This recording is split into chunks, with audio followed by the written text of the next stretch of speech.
السلام علیکم ورحمۃ اللہ وبرکاتہ۔ ایم جی ٹی 111 کا لیسن نمبر 23 ہے۔ لیسن نمبر 1 to 22 یہ مڈ ٹرم ایگزام کا سلیبس تھا، اور آئی تھنک اس 23 سے 45 تک یہ فائنل ٹرم کا سلیبس ہوگا۔ اور دوسری بات یہ میں ضروری سمجھتا ہوں کہ فائنل ٹرم کے لیے زیادہ محنت کی ضرورت ہوگی۔ وجہ یہ ہے کہ مڈ ٹرم میں لوگوں نے ایکسٹینشن یوز کیا اور گوگل کا استعمال کیا، ہینڈ آؤٹ سے مدد حاصل کی، لیکن شاید فائنل ٹرم میں یہ چیزیں نہ ہو۔ دوسری بات یہ ہے کہ فائنل ٹرم کے لیے آپ کا کنسیپٹ کلیئر ہونا چاہیے۔ So let start. ہم اس چیپٹر میں کنسیپٹ آف سلیکشن کی بات کریں گے۔ تو ایک آرگنائزیشن جب امپلائی کو سلیکٹ کرتے ہیں تو تقریباً یہ اسٹیپس اس میں انوالو ہوتے ہیں، اس کا استعمال کرتے ہیں۔ Number 1، completed job application. جب کوئی شخص ایک پوزیشن کے لیے، ایک پوسٹ کے لیے اپلائی کرتا ہے مختلف آرگنائزیشن میں، تو وہ ایک اپلیکیشن فارم وہ فل کرتا ہے۔ اس میں اس کا نام، کوالیفیکیشن، اسی طرح ایکسپیرینس، ہابیز، یہ تمام چیزیں اس میں درج ہوتی ہے۔ تو وہ اس اپلیکیشن کو سبمٹ کرتا ہے۔ یہ پہلا اسٹیپ ہے۔ دوسرا اسٹیپ یہ ہے، جب اپلیکیشن سبمٹ کیے جاتے ہیں تو جو لوگ اس جاب ریکوائرمنٹ پہ پورا اترتے نہیں، ان کی کوالیفیکیشن نہ ہو، یا ان کے پاس اسکل نہ ہو، یا ان کی عمر کم ہو یا زیادہ ہو ریکوائرڈ ایج سے، تو پھر ان لوگوں کو اسکرین آؤٹ کیے جاتے ہیں، ان کو لیسٹ سے ہٹایا جاتا ہے۔ تیسرا اسٹیپ ٹیسٹنگ ہے۔ جو سلیکٹڈ کینڈیڈیٹس ہے انیشل اسکریننگ انٹرویو میں ان سے ٹیسٹ لیا جاتا ہے، اور یہ ٹیسٹ مختلف آرگنائزیشن کنڈکٹ کرتی ہے: F T S, N T S, public service commission, public management service, اور سی ایس ایس، اور دیگر آرگنائزیشن ہے جیسا کہ کے پی کے میں ایٹا ہے۔ چوتھا، بیک گراؤنڈ انویسٹیگیشن۔ جن لوگوں نے ٹیسٹ کو کلیئر کیا تو پھر آرگنائزیشن ان کینڈیڈیٹس کا بیک گراؤنڈ معلوم کرنا چاہتی ہے کہ ان کے مشاغل کیا ہے، اور یہ سوشل سرکل کیا ہے، کن لوگوں کے ساتھ ان کا اٹھنا بیٹھنا ہے، ان کا کریکٹر معلوم کرنا چاہتے ہیں، کیونکہ جو بیڈ کریکٹر کے حامل لوگ ہیں وہ آرگنائزیشن کو فائدے کی بجائے نقصان پہنچا سکتے ہیں۔ خصوصاً وہ آرگنائزیشن جو کہ سینسٹیو سروسز سے ڈیل کرتی ہے، جیسا کہ ملٹری ہے اور اسی طرح انٹیلیجنس ہے، تو ان کو زیادہ انویسٹیگیشن کی ضرورت ہوتی ہے تاکہ وہ موضوع افراد کا انتخاب کرے۔ پانچواں، in depth selection interview. Back ground investigation کے بعد کینڈیڈیٹ سے ڈیپتھ فائنل انٹرویو لیا جاتا ہے، اور پھر میڈیکل ایگزامینیشن۔ میڈیکل ایگزامینیشن کا مطلب یہ ہے کہ جو لوگ جنہوں نے انٹرویو پاس کیا اور وہ سلیکٹ ہوئے، تو یہ معلوم کیا جاتا ہے کہ یہ فزیکلی فٹ ہے یا انفٹ ہے۔ جو لوگ فزیکلی انفٹ ہو تو ان کو لسٹ سے ہٹایا جاتا ہے۔ آخر میں جاب آفر کی جاتی ہے۔ اچھا، یہ بات نوٹ کریں کہ یہ 7 سٹیپس ہیں، لیکن یہ لازمی نہیں کہ تمام آرگنائزیشن ان سٹیپس کو فالو کریں۔ ان میں سے وہ کچھ کو مس بھی کر سکتے ہیں۔ سپوز کریں انیشل اسکریننگ انٹرویو کو مس کر سکتے ہیں، بعض وہ بیک گراؤنڈ انویسٹیگیشن کو اتنی زیادہ توجہ نہ دے، تو لازمی نہیں کہ یہ 7 سٹیپ ہر آرگنائزیشن فالو کرے گی، ان میں سے کچھ کو مس کر سکتی ہے۔ Levels at which selection takes place. Organisation میں کس لیول کے لیے، کس پوزیشن کے لیے امپلائی کا سلیکشن کیا جاتا ہے، تو یہ 2 پوزیشنز پہ، نان مینیجریل لیول پہ بھی اور مینیجریل لیول پہ بھی۔ اچھا، نان مینیجریل لیول کیا ہے؟ Naan managerial level is that of support staff like clerical staff, superintendent, supervisor, personnel staff, maintenance staff. Naan managerial level وہ ہے جن کا اسکیل 16 ہے یا 16 سے کم ہے۔ ان میں کلیریکل اسٹاف ہے، سپرنٹینڈنٹ ہے، supervisor, personnel staff, maintenance staff. اور managerial level is that who provide guidelines for the non managerial staff. یہ وہ لوگ ہیں جو نان مینیجریل اسٹاف کو گائیڈنس دیتے ہیں، ان کو گائیڈ کرتے ہیں، ان کو لیڈ کرتے ہیں۔ ان کو ہم وائٹ کالر لیول بھی کہتے ہیں۔ تو گورنمنٹ آرگنائزیشن میں جو مینیجریل لیول ہے وہ BS 17 سے شروع ہوتا ہے اور BS 22 تک۔ اگر ہم آرگنائزیشن میں مینیجرز کی سلیکشن کی بات کریں تو 2 جگہوں پہ انٹری لیول پر بھی مینیجرز کا سلیکشن کیا جاتا ہے، یعنی BS 17 پہ، کیونکہ یہ آغاز ہوتا ہے۔ تو اس کا فائدہ یہ ہوتا ہے کہ جو لوگ BS 17 پہ ان کا انتخاب کیا جاتا ہے تو ان کے پاس وقت کے ساتھ ساتھ وہ کافی ایکسپیرینس حاصل کرتے ہیں، اور دوسری بات یہ ہے کہ ان کو پروموشن کے چانسز بھی زیادہ ملتے ہیں۔ BS 18، 19، 20 اپنی صلاحیت کے مطابق اور عمر کے حساب سے ان کو ترقی دی جاتی ہے۔ Selection of manager. آرگنائزیشن میں seek to hire experience managers for a variety of reason. Organization کئی وجوہات کی بنیاد پہ ایکسپیرینس مینیجرز کو ہائر کرتے ہیں، ان کا سلیکشن کرتے ہیں۔ ایک وجہ یہ ہے، اے نیولی کریٹڈ پوسٹ میں require a manager with experience not available with in the organisation. Organisation میں ایک نیا پوزیشن کریٹ ہوا، لیکن آرگنائزیشن میں کوئی ایسا شخص نہیں جس کے پاس یہ تجربہ ہو، تو پھر آرگنائزیشن ایڈورٹائزمنٹ دیتی ہے اخباروں میں اور ایک موجود شخص کو سلیکٹ کرتا ہے۔ دوسری وجہ یہ ہو سکتی ہے the talent to fill in establish post may not be available within the organization۔ ایک شخص ریٹائرڈ ہوا یا دوسری وجہ سے کسی اور وجہ سے اس نے ملازمت چھوڑی اور آرگنائزیشن میں کوئی ایسا شخص نہیں جو اس قابل ہو کہ اس پوزیشن کو فل کرے، تو آرگنائزیشن ایڈورٹائزمنٹ دیتی ہے اور ایک تجربہ کار شخص کا سلیکشن کرتا ہے۔ So a key position may suddenly open up before there is time to train a replacement, or a top performer in a competing organization may be sought to improve the organization's own competitive position۔ جب ایک senior position کے لیے post خالی ہو جاتا ہے تو organization کوشش کرتی ہے کہ جو شخص انتہائی تجربہ کار ہو، انتہائی قابل ہو، وہ سلیکٹ کرے تاکہ آرگنائزیشن وہ کمپیٹ کر سکے دوسرے آرگنائزیشن کے ساتھ، اس کا پرفارمنس اچھا ہو۔ تو an experienced manager who is up for selection usually goes through several interviews before being hired۔ ایک ایکسپیرینس مینیجرز کو ہائر کرنے سے پہلے کئی انٹرویو کے مرحلوں سے ان کو گزارا جاتا ہے۔ The interviewers are almost always higher level managers۔ جو شخص انٹرویو لیتا ہے، انٹرویورز، وہ ہائی لیول مینیجرز ہوتے ہیں، انتہائی ذہین اور تجربہ کار ہوتے ہیں۔ who attempt to assess the candidate's suitability and past performance۔ ان کا یہ کام ہوتا ہے کہ وہ جو کینڈیڈیٹس ہیں جنہوں نے اپلائی کیا ہے، ان کے سوٹیبلٹی اور فاسٹ پرفارمنس کو وہ اسیس کرتے ہیں، جائزہ لیتے ہیں کہ آیا یہ موضوع ہے یا نہیں۔ تو انٹرویور کا یہ کام ہوتا ہے کہ جو کینڈیڈیٹس ہیں ان کو آبزرو کرے، اور عموماً اس میں سائیکالوجسٹ بیٹھے ہوتے ہیں تاکہ وہ کینڈیڈیٹس کے پرسنالٹی، اس کے پاس ایکسپیرینس، جو پرسنل ویلیوز ہے، ان کے کام کرنے کا جو انداز ہے، آیا یہ تمام چیزیں آرگنائزیشن اور آرگنائزیشن کے کلچر کے ساتھ کمپیٹیبل ہے، ہم آہنگ ہے یا نہیں ہے۔ اگر کمپیٹیبل ہوگا، ہم آہنگ ہوگا، تو لازمی بات ہے کہ یہ شخص آرگنائزیشن کو فائدہ پہنچائے گا۔ اگر وہ کمپیٹیبل نہ ہو بلکہ انکمپیٹیبل ہو تو اس صورت میں اس شخص کو سلیکٹ نہیں کیا جاتا۔ اورینٹیشن اور سوشلائزیشن۔ جب ایک شخص کو سلیکٹ کیا جاتا ہے تو پھر ایک سٹیپ ہوتا ہے، اس کو سوشلائزیشن کہتے ہیں یا اورینٹیشن۔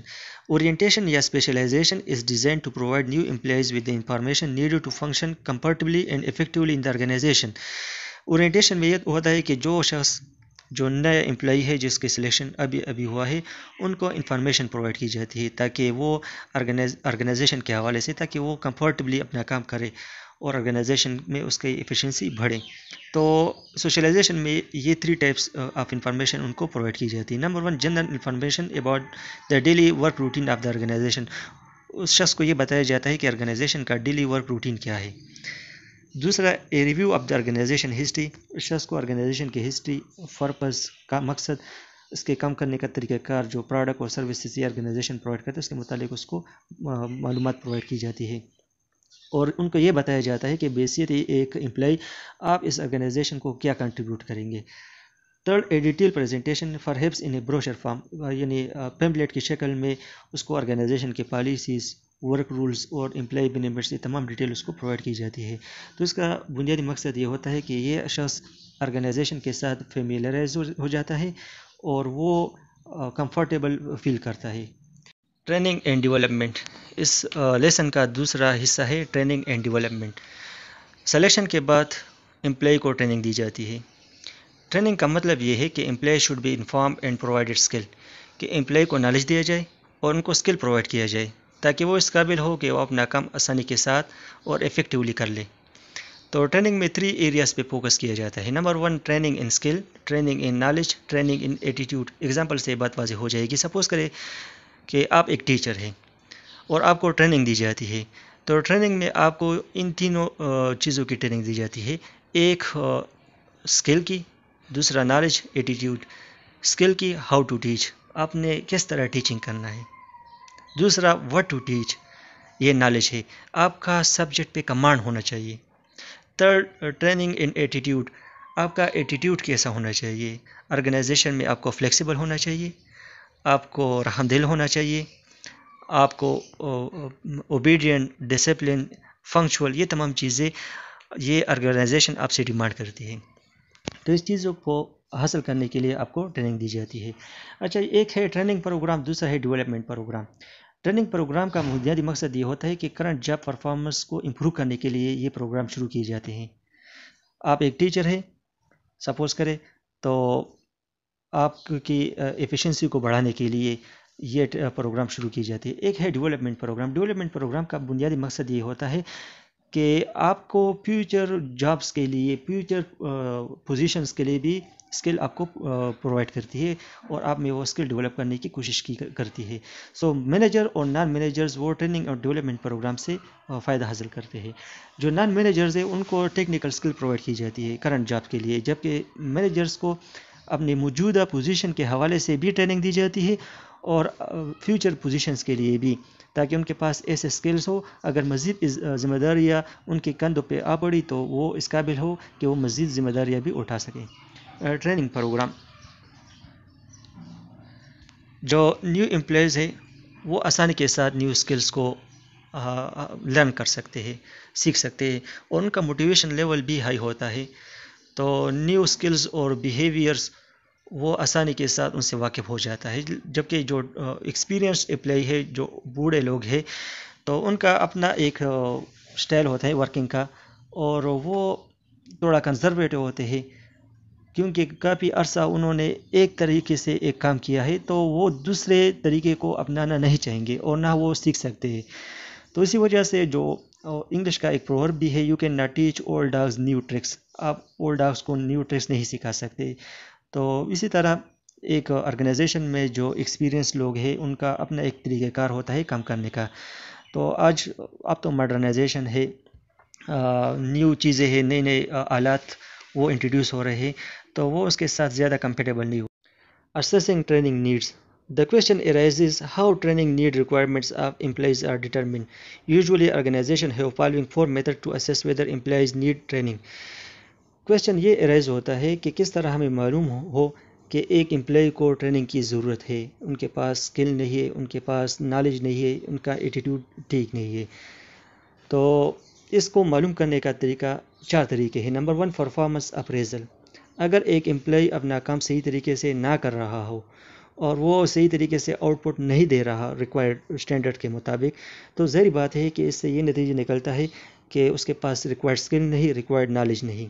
تو اس مقصد کے لیے اس کو ٹریننگ دی جاتی ہے تاکہ اس کا ایفیشنسی میں اضافہ ہو۔ دوسرا ہے analysis of job requirement. Hare position, Hare job کے لیے کچھ سکلز اور نالج کی ضرورت ہوتی ہے۔ اگر کسی شخص کے پاس سکل اور نالج ہے تو ظاہری بات ہے اس کو ٹریننگ کی ضرورت نہیں۔ اگر نہ ہو ایک شخص کے پاس سکل اور نالج تو پھر اس کو ٹریننگ کی ضرورت ہے تاکہ اس کو وہ نالج اور سکل پرووائڈ کیے جائے۔ Third, organisational analysis. اس کی مدد سے ہمیں بھی اندازہ لگا سکتے ہیں کہ امپلائیز کو ٹریننگ دی جائے یا نہ دی جائے۔ آپ آرگنائزیشن کے آؤٹ پٹ کو انالائز کریں۔ اگر آرگنائزیشن افیکٹو ہے، ایفیشینٹ ہے اور اپنے گولز آبجیکٹیوز کو اچیو کرتا ہے تو پھر ظاہری بات ہے کہ تمام امپلائیز وہ ایکسپرٹ ہے، ایفیشینٹ ہے۔ اگر نہ دے رہا ہو اور آرگنائزیشن کا آؤٹ پٹ میکسیمائز نہ ہو تو ظاہری بات ہے کہ امپلائیز کو ٹریننگ کی ضرورت ہے۔ 4، امپلائی سروے۔ آپ امپلائی کے پاس جائے، مینیجر ہو یا نان مینیجر، ان سے کویشچن پوچھے کہ آپ کو کس پرابلم کا سامنا، کن پرابلمس کا آپ کو سامنا ہے، تو اس کے بعد آپ معلوم کریں کہ وہ شاید ان ایریاز میں ان کو ٹریننگ کی ضرورت ہے۔ تو ان 4 چیزوں کی بنیاد پہ ہم یہ فیصلہ کرتے ہیں کہ ایک آرگنائزیشن میں کسی امپلائی کو ٹریننگ دینی ہے یا نہیں دینی۔ Approaches on training. There are variety of training approaches. Most common of these are on-the-job training model. This includes job rotation, in which the employee over a period of time works on a series of jobs, thereby learning a broad variety of skill. On-the-job training method کا مطلب یہ ہے کہ ایک شخص کام کے ساتھ ساتھ اپنا آرگنائزیشن میں کام بھی کرتا ہے اور سیکھتا بھی ہے۔